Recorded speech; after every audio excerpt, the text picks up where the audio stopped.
sorted array question. It's about you're given two sorted integer arrays, that is nums1, nums2, and as sorted array in place. Nums1 has the size of m plus n, where the first m elements are valid, the last n elements are zeros as a placeholders. As you can see here, the first m plus n we can consider till here as the valid numbers, because these are 1, 2, 3. These are the valid numbers, and these are the zeros at the end placeholders. Nums2 has exactly n elements. That is, nums2 has, this is the second array which has exactly n elements. Like, as we have considered, three zeros here. Instead of these three zeros here, this three numbers should be sorted. This is our goal, right? This is the actual output that we need to bring. So if we try to merge from the start, we'll overwrite elements in nums1. We still need. So instead, let's merge from the back where the empty space is. That's what.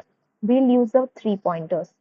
Like, three pointers are, first one is pointer number one is p1, that is m minus 1, last valid element in nums1. Okay, this last valid element in nums1. This is the last valid element, that is m minus 1. Till here I have told you it is m. So till here, this pointer.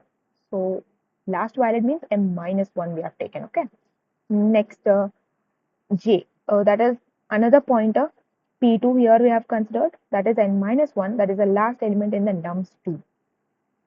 See, as this is the nums2, this is the last element, n minus 1. Like, this is 0, 1, 2. Right? N is equals to 3. There, n minus 1, that means 2. The pointer shows till 6. Okay, last pointer. Like I have told you, last element in nums2, that means n minus 1, it points to 6.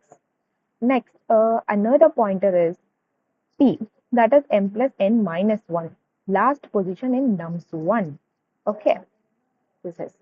Now here the merging starts. Compare from the back and place the large element at k. You must come from back. This is from right to left approach.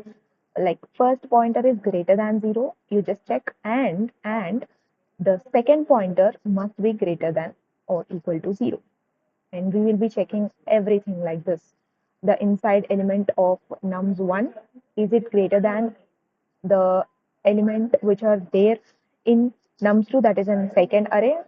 And if so, you just put this into the new array, that is p. Okay, and then you come back, p1 minus minus. Like, you are coming from right to left, right? So we will be decreasing this. This decreasing is because we are coming from m minus 1. As I have told you, this is m minus 1. The pointer is at m minus 1. So that is the right side position. That's the reason it is coming minus minus, that is back. It is coming back. Or else, if this is not the case, if a number which is there in the pointer 1, which is pointing, is less than the pointer 2, then it's not the case. Okay, we will be inserting p2 inside new array. Got it? We will not putting the p1. Here it is less than, so that's the reason we have put this inside it. But now we'll be putting this. Then we'll be decreasing this, because to move backwards, it is also coming from backside, right? So this is the case. Here we want the size, like here, see, output should be 1, 2, 2, 3, 5, 6. That is, it is in the order. If it is greater than the before element, then it doesn't take. It should be in the order, sorted array, right? So if the numbers are greater, then only we will be taking. Otherwise, we will be not taking. Then will be, if any elements are left in nums2, copy them.